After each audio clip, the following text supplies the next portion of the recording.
رات کے پیٹ میں، رات کے درمیانی حصے میں، تہجد اصل میں جسے کہتے ہیں وہ نہیں ہے کہ جو عام طور پر لوگ فجر سے کچھ دیر پہلے جاگ گئے اذان سے اور جلدی سے 8 نفل پڑھ لیے، یہ تہجد نہیں، یہ تو فجر کا ضمیمہ بنا لیا، ہر نوافل ہے، عبادت ہے، اس کے بھی جو اس کے برکات ہیں وہ ظاہر ہوں گے، جو اس کا ثواب اور اجر ہے اللہ دے گا۔ لیکن اصل میں جسے تہجد کہا جاتا ہے وہ رات کو سو کر پھر اٹھنا، نیند کو توڑ کر اور پھر سو جانا اور پھر اٹھنا، جوف کہتے ہیں پیٹ کو کسی شے کے، جوف اللیل، رات کے بطن میں، رات کے درمیان میں، یعنی نصف رات گزر جائے اس وقت سے انسان جو ہے وہ نماز پڑھے اور پھر سلس رہ جائے تو پھر جائے، پھر سو جائے اور پھر اس کے بعد اٹھے فجر کے لیے اور سنتیں پڑھے اور آئے مسجد کے اندر۔ تو یہاں آپ نے فرمایا وَصَلَاةُ الرَّجُلِ فِي جَوْفِ اللَّيْلِ، اور اپنے اس قول کے لیے حضور نے آیتیں تلاوت فرمائی، وہی دو آیتیں۔ یہاں یہ سورہ سجدہ کی آیت نمبر 16 اور 17 ہے، تَتَجَافَىٰ جُنُوبُهُمْ عَنِ الْمَضَاجِعِ، اللہ تعالیٰ اپنے خاص محبوب بندوں کی یہ صفات بیان کر رہا ہے کہ ان کے پہلو اپنے بستروں سے علیحدہ رہتے ہیں، رات کے وقت جاگتے ہیں، بستر پر لیٹیں گے تو سو جائیں گے۔ تَتَجَافَىٰ جُنُوبُهُمْ عَنِ الْمَضَاجِعِ يَدْعُونَ رَبَّهُمْ خَوْفًا وَطَمَعًا، وہ اس وقت اپنے رب کو پکارتے ہیں، دعائیں کرتے ہیں، خوف کے ساتھ بھی، اس کے مواخذے کا خوف، اس کے عذاب کا خوف، اس کے بعد پرس کا خوف، اس کی ناراضی کا خوف، جہنم کا خوف، وطمعا، اور طمع کس کی؟ اللہ راضی ہو جائے، اللہ کے اجر و ثواب کی بھی طمع ہو، لیکن سب سے بڑی طمع کیا ہے؟ اللہ مجھ سے راضی، اس لیے سب سے اونچا مقام یہی ہے، رضی اللہ عنہم ورضوا عنہ، اللہ ان سے راضی ہو گیا، وہ اللہ سے راضی ہو گیا، یہ باہمی رضا ہے، بندہ اپنے رب سے راضی رہے، وہ ہے کہ تسلیم و رضا جو بھی دنیا میں آ رہا ہے اس پر شکوہ، اللہ کا شکوہ زبان پر نہ لائے، جو بھی آ رہا ہے یہ میرے رب کی طرف سے ہے، وہ میرا مولا ہے، آقا ہے، دوست ہے، میرا خیر خواہ ہے، اسے معلوم ہے کہ اس شر کے پیچھے کون سا خیر آ رہا ہے، مجھے کیا پتا، مجھے تو شر نظر آ رہا ہے، خیر کی نظر نہیں آ رہا، اس لیے فرمایا گیا کہ ہو سکتا ہے عسیٰ ان تکرہوا شیئا وہو خیر لکم وعسیٰ ان تحبوا شیئا وہو شر لکم واللہ یعلم وانتم لا تعلمون، ہو سکتا ہے تمہیں کوئی چیز بری لگے حالانکہ اسی میں تمہارا خیر ہے، این ممکن ہے تمہیں کوئی چیز اچھی لگتی حالانکہ اس میں تمہارے لیے شر ہے، اللہ جانتا ہے تم نہیں جانتے۔ اس کیفیت کے اندر دنیا کی زندگی گزارے، اللہ تعالیٰ آخرت میں اسے راضی کر دے گا، اللہ اس سے راضی ہو جائے گا۔ خارا کہتے ہیں خیر طلب کرنے، یہ باب استفعال سے جب کوئی آتا ہے، استنصار مدد حاصل کرنا، مدد لینا، استخارہ خیر طلب کرنا، خیر حاصل کرنا، اور اس کی ایک دعا جو ہے وہ ایسی ہے کہ جو حضور نے، صحابہ کہتے ہیں ہمیں ایسے سکھائی جیسے قرآن، یعنی اتنے اہتمام کے ساتھ وہ دعا سکھائی، وہ دعا پڑھتے رہنا یہ ایک مستقل گویا کہ انسان کا استخارہ ہونا چاہیے، اس کے معمولات، کوئی بھی مسئلہ درپیش ہے تو آدمی دعا کرے، اللہم انی استخیرک بعلمک واستقدرک بقدرتک، اے اللہ میں تیرے علم سے خیر مانگتا ہوں اور تیری جو قدرت ہے اسی سے قدرت چاہتا ہوں کہ مجھے بھی کچھ طاقت حاصل ہو جائے، اللہم انی استخیرک بعلمک واستقدرک بقدرتک واسألک من فضلک العظیم، اور مانگتا ہوں تجھ سے تیرا بہت بڑا فضل، اللہم ان کنت تعلم ان ھذا الامر خیر لی فی دینی ومعاشی وعاقبۃ امری، اے اللہ تیرے علم میں اگر یہ کام جو میں کرنے چلا ہوں یا یہ رشتہ جو ہم کو تجویز کر رہے ہیں، اگر تیرے علم میں یہ ہے کہ یہ ہمارے لیے دین اور دنیا اور آخرت کے اعتبار سے بہتر ہے، فقدر ہو لی، تو وہ ہمارے لیے اس کو ہمارے لیے آسان کر دے، میسر کر دے، میسر ہو لی اسے ہمارے لیے آسان کر دے، ثم بارک لی فی، اور پھر اس میں ہمیں برکتیں عطا فرما، وَإِن كُنتَ تَعْلَمُ أَنَّ هَذَا الْأَمْرَ شَرٌّ لِّي فِي دِينِي وَمَعَاشِي وَعَاقِبَةِ أَمْرِي، اور اگر تیرے علم میں یہ ہے کہ یہ کام ہمارے لیے شر ہے، برائی ہے، دین میں بھی دنیا میں بھی اور عاقبت کے اعتبار سے بھی، فَاصْرِفْهُ عَنَّا یا عَنِّی، تو پھر اس کام کو مجھ سے دور کر دے، وَاصْرِفْنِی عَنْهُ، اور مجھے اس سے دور کر دے، اسے مجھ سے دور کر دے، وَاقْدُرْ لِی الْخَيْرَ حَيْثُ كَانَ ثُمَّ أَرْضِنِی بِهِ، اور اللہ خیر جہاں بھی ہو تیرے علم میں وہ ہمارے مقدر میں کر دے اور پھر ہمیں اس کے اوپر راضی بھی کر دے۔ تو یہ استخارہ تو بہت ہی عمدہ بات ہے اور یہ تو ہمیں اکثر معاملے میں کرنا چاہیے، البتہ وہ استخارہ نکالنا، یہ فلاں سے استخارہ نکال رہے ہیں، فال نکال رہے ہیں، پھر استخارے میں یہ سمجھنا کہ پھر یہ دعا مانگ کر 2 نفل پڑھ کے سو جاؤ تو خواب میں ضرور کوئی اشارہ ملے گا، ان چیزوں کا کوئی ثبوت نہیں ہے میرے علم کی حد تک، احادیث میں یہ سنت، بہرحال اگر اللہ تعالیٰ اشارہ کر دے کوئی خواب کے اندر تو بھی کوئی بعید بات تو نہیں ہے، لیکن یہ کہ اصل میں دعا استخارہ جو ہے بس وہ ہے اصل استخارہ، اور وہ بہت عمدہ چیز ہے اور وہ ایمان کے عین مطابق ہے کہ اللہ ہم نہیں جانتے تو جانتا ہے، ہم شارٹ سائٹڈ ہیں، ہمیں یہ چیز اچھی لگ رہی ہے، ہمیں پتہ نہیں شاید اس کے پیچھے کوئی بری چیز چلی آ رہی ہے، قرآن نے کہا ہے وَعَسَىٰ أَن تَكْرَهُوا شَيْئًا وَهُوَ خَيْرٌ لَكُمْ وَعَسَىٰ أَن تُحِبُّوا شَيْئًا وَهُوَ شَرٌّ لَكُمْ وَاللَّهُ يَعْلَمُ وَأَنتُمْ لَا تَعْلَمُونَ، ہو سکتا ہے تم کسی چیز کو برا سمجھو حالانکہ اسی میں تمہارا خیر ہو، اور ہو سکتا ہے تم کسی چیز سے محبت کرو حالانکہ اس میں تمہارے لیے شر ہو. اللہ جانتا ہے تم نہیں جانتے. تو اسی کو کہتے ہیں تفویض الامر الی اللہ. اپنا معاملہ اللہ کے حوالے کر دو. اللہ تو اگر اسے ہمارے لیے خیر سمجھتا ہے تو آسان کر دے, اگر شر سمجھتا ہے تو ہم سے دور کر دے. جو لوگ اللہ پر ایمان لائیں, کہیں کہ ہمارا رب اللہ ہے, پھر اس پر جم جائیں. ان پر فرشتوں کا نزول ہوتا ہے. نہ کوئی غم کرو نہ خوف, خوشیاں مناؤ جنت کی جس کا تم سے وعدہ کیا گیا تھا. اللہ کی ربوبیت پر اطمینان جب انسان کو ہو جاتا, میرا رب اللہ ہے, ربی اللہ, انسان کے لیے نہ کوئی کھٹکا, نہ کوئی خطرہ, نہ کوئی خوف, نہ کوئی حزن. جو کچھ ہو رہا ہے کس کے اذن سے ہو رہا ہے؟ اللہ کے اذن سے. اللہ کے اذن کے بغیر پتہ تک نہیں ہلتا. یہ کوئی اندھا بہرا مادہ نہیں ہے جس سے مجھے کوئی خوف ہو. اندھا بھینسا چلا رہا ہو اس سے تو ڈرنے کا ہر انسان کو ڈرنا چاہیے, نہ معلوم کس کو ٹکر مار. لیکن نہیں, اس کائنات کو چلانے والا ایک سمیع و بصیر خدا ہے. وہ جو میرا دوست ہے, میرا ولی ہے. اللہ ولی الذین آمنوا یخرجہم من الظلمات الی النور. اللہ اہل ایمان کا ولی ہے, ساتھی ہے, پشت پناہ ہے, مددگار ہے, حمایتی ہے. بتائیے جسے یقین ہو جائے کہ اللہ میرا مددگار, اللہ میرا محافظ, اللہ میرا پشت پناہ, اللہ میرا حمایتی, اس کے لیے کوئی خوف ہوگا؟ اس سے کوئی ڈر ہوگا؟ میں مثال دیا کرتا ہوں ایک بہت سادہ, پنجاب کے دیہات کی. تو بڑا چودھری ہے اور کوئی غریب کسان ہے. اس غریب کسان کی کہ جانوروں کو ہر وقت اندیشہ ہوگا چوری کا, کوئی میری بھینس کھول کر نہ لے جائے, کوئی میرا بیل کھول کر نہ لے جائے. لیکن جس کے بارے میں یہ سب کو معلوم ہو کہ وہ جو بڑا چودھری ہے وہ اس کا دوست ہے, اس کی بچیا کو کوئی خوف ہوگا؟ اس کی بھینس پر کوئی ہاتھ ڈالے گا؟ اسے کوئی اندیشہ ہوگا؟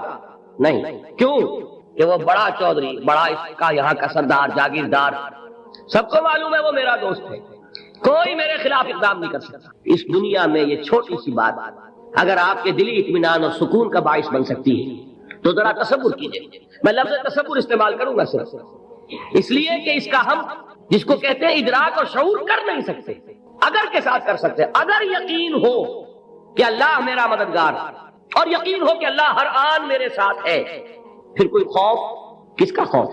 کوئی شے اللہ سے بالا تر ہے, کوئی قوت اس سے زیادہ طاقتور ہے, کوئی اس کے ارادے کو بدلنے والا ہے, کوئی اس کی مشیت کے آڑے آنے والا ہے؟ یہی بات ہے جو حضور نے فرمائی. یہ ایمان کا حاصل ہے لب لباب کہ دیکھو اچھی طرح اس بات کو ذہن نشین کر لو. اگر تمام انسان مل کر تمہیں کوئی نقصان پہنچانا چاہے نہیں پہنچا سکتے مگر جو کچھ اللہ نے لکھ دیا, اور تمام انسان مل کر تمہیں کوئی نفع پہنچانا چاہے نہیں پہنچا سکتے مگر وہ شے جو اللہ نے طے کر دی. آپ پھر میں کہوں گا ذرا تعریف کیجئے, اسے فرض کیجئے, اسے سوچئے. اگر اس حدیث پر ہمارا دل ٹھکا ہوا ہو تو کسی سے ڈر ہوگا؟ یہ مجھے نقصان نہ پہنچا دے, یہ میری رپورٹ خراب نہ کر دے, یہ میری انکریمنٹ نہ رکوا دے, یہ میرا یہ نہ بگاڑ دے, یہ میرے یہ نقصان نہ پہنچا دے. اس کا ڈر, اس کا ڈر, اس کا خوف, اس کی خوشامد, اس کے لیے جا کر طرح طرح سے اپنی عزت نفس کو ذلیل کروانا اس کے سامنے. یہ سب کچھ کیوں کرتا ہے انسان؟ جب سمجھتا ہے کہ اس کے ہاتھ میں میرا کوئی نفع ہے, اس کے ہاتھ میں میرے لیے کوئی ضرر ہے, یہ مجھے کوئی گزن پہنچا سکتا ہے, یہ مجھے کوئی نقصان پہنچا سکتا ہے, یہ میرے کوئی کام بنا سکتا ہے, یہ میری کوئی ضرورت پوری کر سکتا ہے. اسی کا نام شرک ہے. جہاں آپ نے یہ سمجھا کہ غیر اللہ کے اندر کوئی طاقت موجود ہے وہی شرک ہے. بتوں سے تجھ کو امید ہے, خدا سے نو امیدی, مجھے بتا تو صحیح اور کافری کیا ہے؟ شرک تو یہ جس پر بھی تمہیں یہ خیال ہے کلمہ ہے, یہ کلمہ سوم لا حول ولا قوت الا باللہ. ذرا اس پر دل کو کبھی اگر آپ تصور کریں پھر فرض کریں, دل ٹھک جائے اس پر, کوئی طاقت نہیں. یہی بات تھی جو شیخ عبد القادر جیلانی رحمۃ اللہ علیہ نے اپنی وصیت میں اپنے بچے سے کہی. 11ویں دینے والے ہیں لیکن حضرت شیخ عبد القادر جیلانی کی وصیت اور تعلیمات کو کتنے لوگ ہیں جانتے ہیں؟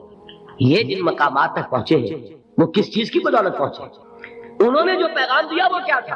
اے میرے بچے, جس طریقے سے قرآن مجید میں حضرت لقمان کی نصیحتیں جو ہے نقل کر دی گئی ہیں, میں یہ عرض کروں گا بالفرض اگر قرآن حضرت عبد القادر جیلانی کے بعد نازل ہوا ہوتا تو شیخ عبد القادر کی یہ نصیحتیں بھی قرآن میں درج ہوتی.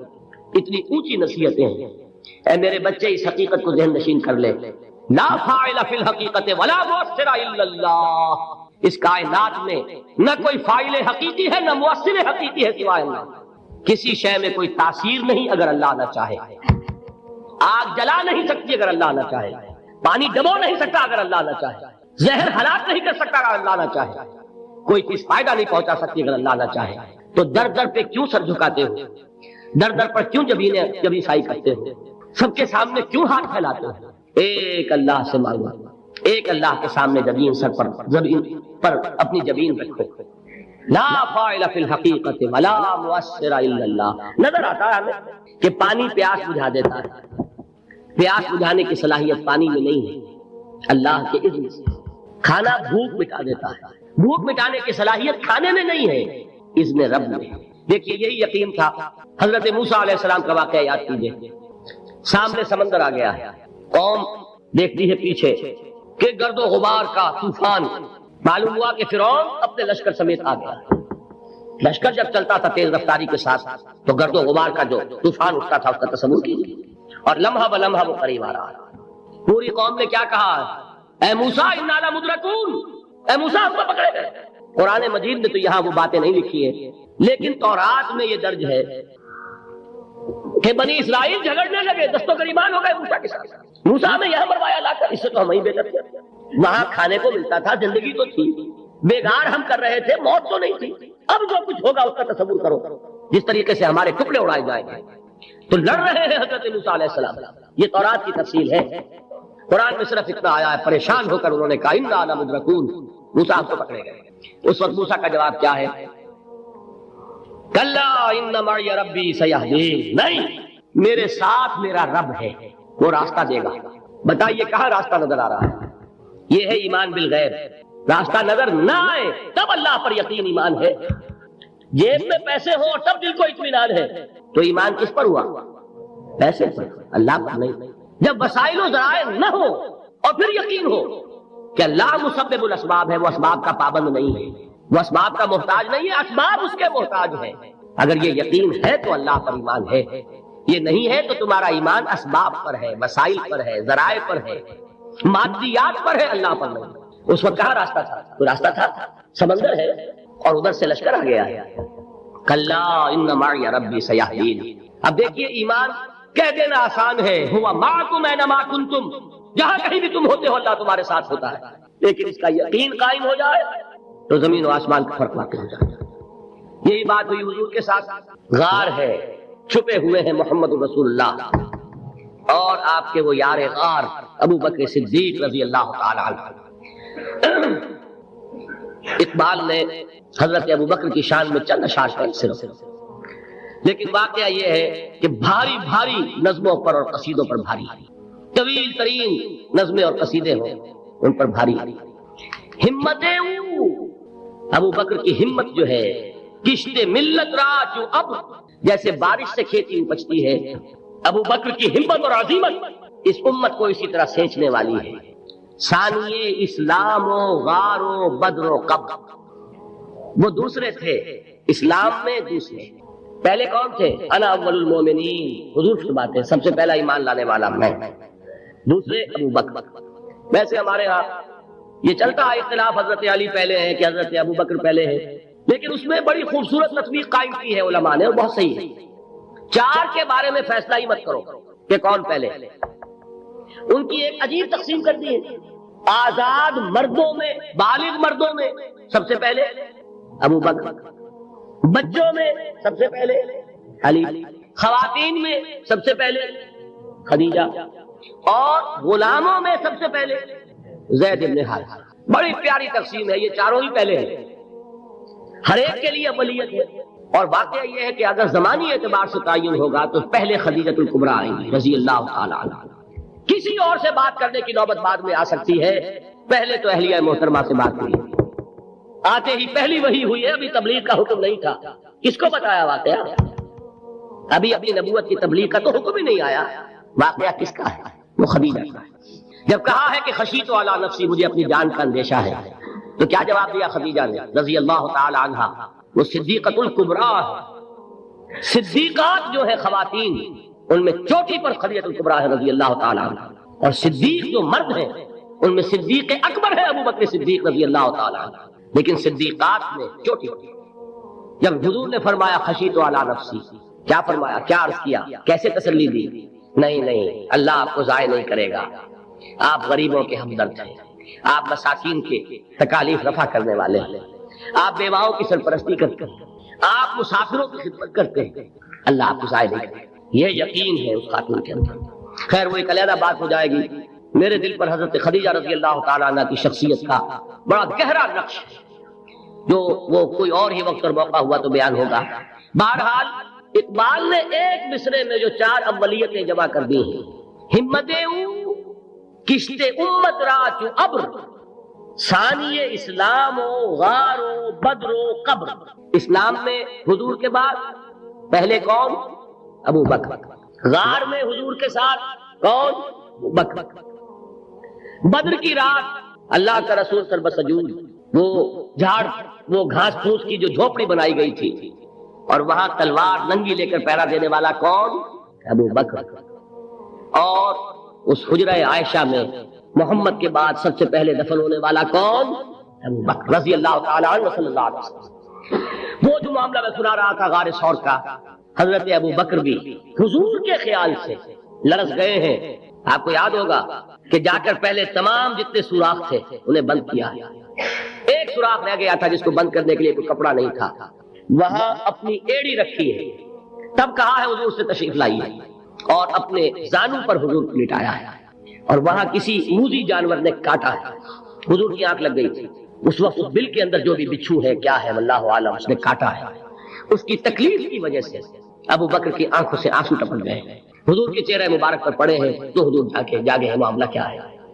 ایڑی نہیں ہٹائی وہاں سے، مبادا وہ جانور وہاں سے نکل کر محمد الرسول اللہ کو کوئی گردن پہنچا دے، ابو بکر کی ایڑی ہے، جس طرح چاہے کھا لے، ختم کر دے، جان نکل جائے تب کوئی آنچ آئے محمد پر تو آئے، لیکن جیتے جی نہیں، وہ ہے ابو بکر۔ حضور کے خیال سے اس وقت حضور نے پھر اپنا لعاب دہن لگایا ہے، اور اس سے پھر آپ کی تکلیف ختم ہوئی۔ جیسے خیبر میں حضرت علی کی آنکھ دکھ رہی تھی، اس کو جو شفا حاصل ہوئی ہے وہ بھی حضور کے لعاب دہن سے ہوئی۔ تو بہرحال اس وقت انہوں نے کہا ہے کہ اے نبی یا رسول اللہ، اگر اس وقت ان میں سے کسی نے غیر ارادی طور پر بھی اپنے قدموں کی طرف جھانک لیا تو پکڑے جائے۔ کیا جواب تھا اللہ کے رسول کا؟ لا تحزن ان اللہ معنا، اللہ ہمارے ساتھ سے کیوں گھبراتے ہو ابو بکر؟ یہ ہے ایمان باللہ، میرا مالک اللہ، میرا رازق اللہ، میرا محافظ اللہ، میرا مددگار اللہ، میرا پشت پناہ اللہ، میرا دوست اللہ۔ یہ دوستی ہے اللہ کی جو لب لباب ہے، حاصل ہے ایمان کا، اسی کا نام ولایت ہے۔ اولیاء اللہ کے سروں پر سینگ نہیں ہوتے، جس کے دل میں ایمان راسخ ہو چکا ہو وہی اللہ کا ولی ہے، جسے اللہ پر یقین ہو چکا ہے وہی اللہ کا ولی ہے، جسے یقین ہے اللہ میرے ساتھ ہے، میرا مددگار، میرا پشت پناہ، میرا ساتھی، میرا دوست، میرا محبوب، میرا محب۔ اللہ اہل ایمان سے محبت کرتا ہے، واللہ یحب الصادقین، ان اللہ یحب الذین یقاتلون فی سبیلہ صفا کانہم بنیان مرصوص۔ اللہ محبت کرنے والا، اہل ایمان محبوب، اور اہل ایمان محبت کرنے والے اللہ محبوب۔ والذین آمنوا اشد حبا للہ۔ آپ تصور کیجئے جسے یہ رشتہ ایمان یا رشتہ ولایت حاصل ہو جائے، الا ان اولیاء اللہ لا خوف علیہم ولا هم یحزنون، آگاہ ہو جاؤ اللہ کے دوستوں کے لیے نہ کوئی خوف ہے نہ کوئی حزن ہے۔